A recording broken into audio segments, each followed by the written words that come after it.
Урматтуу Алмазбек Кушбекович, Баткен облусунун өнүктүрүү багытында урматтуу президентибиздин жарлыгы чыкканда 500 миллион которуу боюнча 2022 жылы 250 миллион котордуңуздар дагы кышка жакын. Облас освоить эте албай калды, кайра сиздер артка тартып алдыңыздар да. Ушу боюнча бир маалымат берип коесузбу, анан кайра бересиздерби 2022 жылкы каралган 500 миллионду? Рахмат. Өткөн ушу 500 миллион сом каралаганда программа түзүлгөн. Программа кичине узарып кеткен мөөнөтү. Ошо августка чейин, августтун өтүп программа аныкталып кабыл алынган. Анан сентябрь айында заявка түшкөн Минфинге. Биз ошондо ачып бергенбиз. Освоение туура айтасыз, жылдын аягында болуп калды. Эми жалаң эле Минфин күнөөлөбөй эле бул өзүнчө объективдүү ситуация болуп калган. Быйыл болсо да 500 миллион сом каралдык. Бүгүнкү күндө освоение кичине мында азыраак болуп атат. Биз азыр аны мониторинг жүргүзүп атабыз. Жыл сайын карап берип атабыз. Анан финансылык дисциплина ушундай. Финансы жыл бүткөндөн кийин баары обнуляться этет. Ошондон кайра жаңы бюджет кабылданат, ошо ишке ашырабыз. Ушундай принциптер.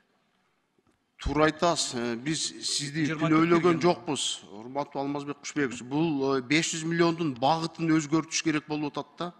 500 миллионго ушул жерде отурган жарымыбыз комиссия болуп киргенбиз да.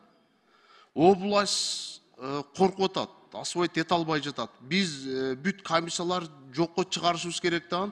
Баткен областын өнүктүрүү багытындагы өздөрүнүн блогу бар да, ошолорго эле өткөрүп беришибиз керек да. Анан биз ошолордон жоопкерчилик сурашыбыз керек.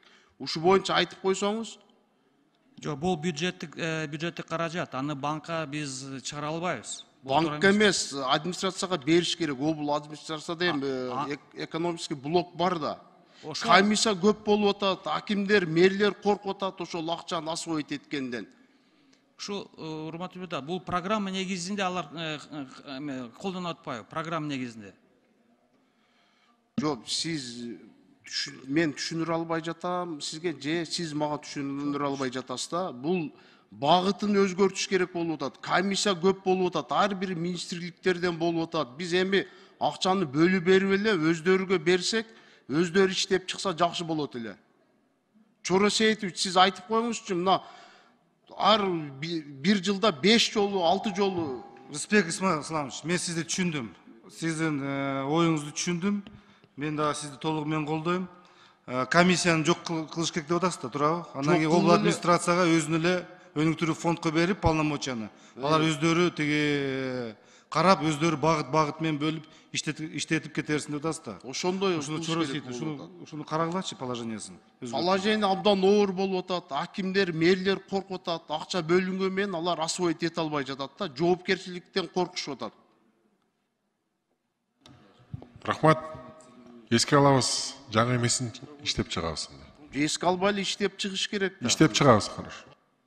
Комиссияга биз мында койду карышкырга кайтарып коюп атабыз да. Анан Госстройго, урматтуу Госстройдун жетекчиси Кызылкая шаарында БАМ орто мектеби бир 20 жыл мурда курулганда фундамент ошо бойдон турат. Ушу боюнча кандай иш жүрүп атат? Кайсы мектептесиз? Кызылкая шаарында БАМ орто мектебинин фундаменти 20 жыл мурда курулган. Мен жазуу жүзүндө берип коеюнчу, маалыматым жок экен азыр. Анан биз 6 октябрда мекенчил депутаттык тобу Кызылкая шаарында Кадамжай районунда көчмө жыйын өткөрдүк. Сиздин Госстройдун жетекчисинин орун басарыңыз барып көрдү. Биз 2 авариялык мектеп Кадамжай районунда, бул Дружба, анан Бобур орто мектеби. Андан тышкары Кызылкая шаарында дагы 2 мектеп капиталдык ремонттон өткөрүү Кызылкая шаарында. Анан Кадамжай районундагы 2 мектеп бул авариялык абалда да, абдан начар. Ушунду 2024 жылга киргизип берсеңиздер жакшы болот эле. Карап чыгалы. Жарайт, түшүндүм мен.